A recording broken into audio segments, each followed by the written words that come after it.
Hello everyone and welcome to another edition of Thezalbee Talks Free. Today is May the 4th, which means it is Star Wars Day.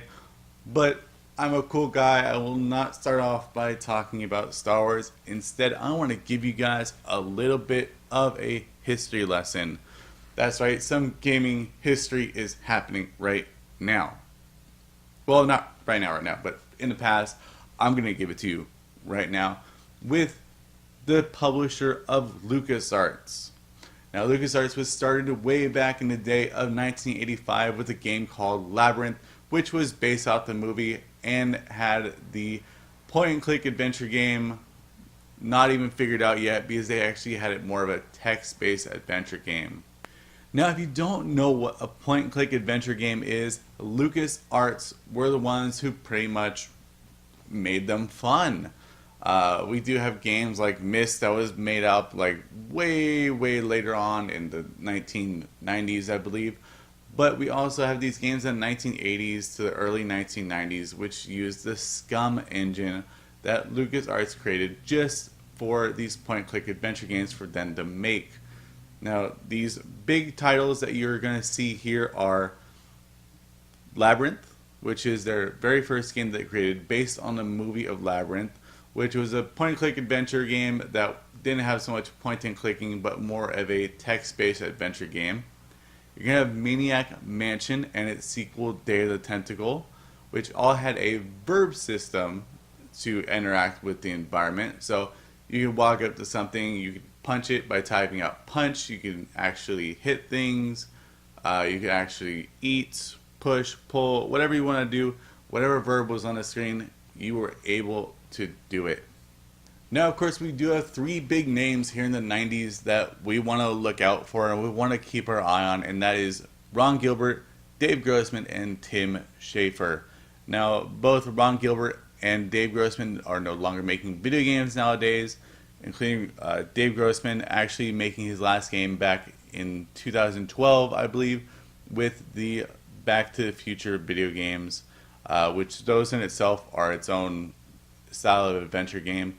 But we still do have Tim Schafer actually still making video games nowadays, including remastering a whole bunch of these old school point adventure games.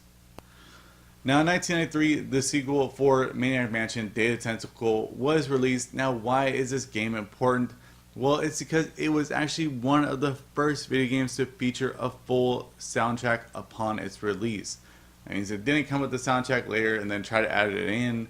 There was no patches back then, nothing like that. This game actually recorded all of its voice dialogue and put it on the CD. Now, why is that so important? Because the humor played off more. They were able to do more contextual humor. That's the way I see it. I probably don't even know how it was, but after Maniac Mansion, we do see a better integrated version of the interaction system that we usually see with point-and-click adventure games up to this time. We actually have the inventory system off screen, and instead of the verb list that they put in Maniac Mansion and they put in Day of the Tentacle, they actually put it on a mouse cursor wheel. So you were able to mouse cursor over things and see a little eyeglass interact with things. You could talk with people by having a little talking head. But this kind of streamlined the game, and for then on began to kind of shape where adventure games would go within the LucasArts production. Now, in 1995, both Dave Grossman and Ron Gilbert have already left the company after finishing up work on some of the past games, but we are left with Tim Schafer.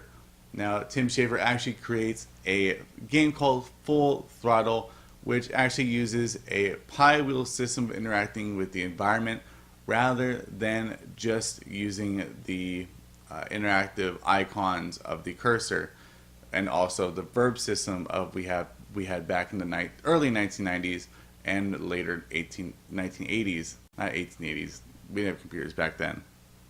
But this does actually mark the end of the Scum engine, and we'll be going into the Grime engine.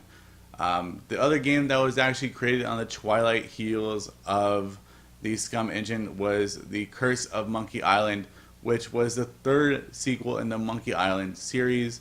starring Guy Threepbrush, who actually has a voice now in this video game.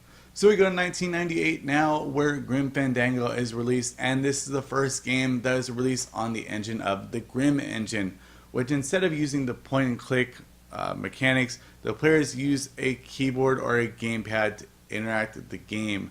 The reason why this game is so important is because it's the first game to have interactive 3D universe as well as 3D full motion videos for a LucasArts game. So why it's so important in the LucasArts pantheon, because they created a whole entire new engine. This is also the last game that Tim Schafer will ever work on for the LucasArts publishing line. And we also have the last game in the Monkey Island series, which is called Escape from Monkey Island, that was released in the year of 2000. This is it for Monkey Island. There's no more after that. And this is also the last game that really uses the Grim engine for LucasArts. Now, this brings us to 2013, where we see the end of LucasArts.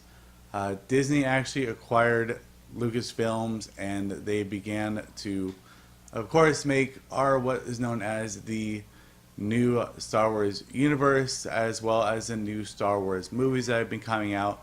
But in 2013, they actually confirmed that they will cease to operate as a video game developer.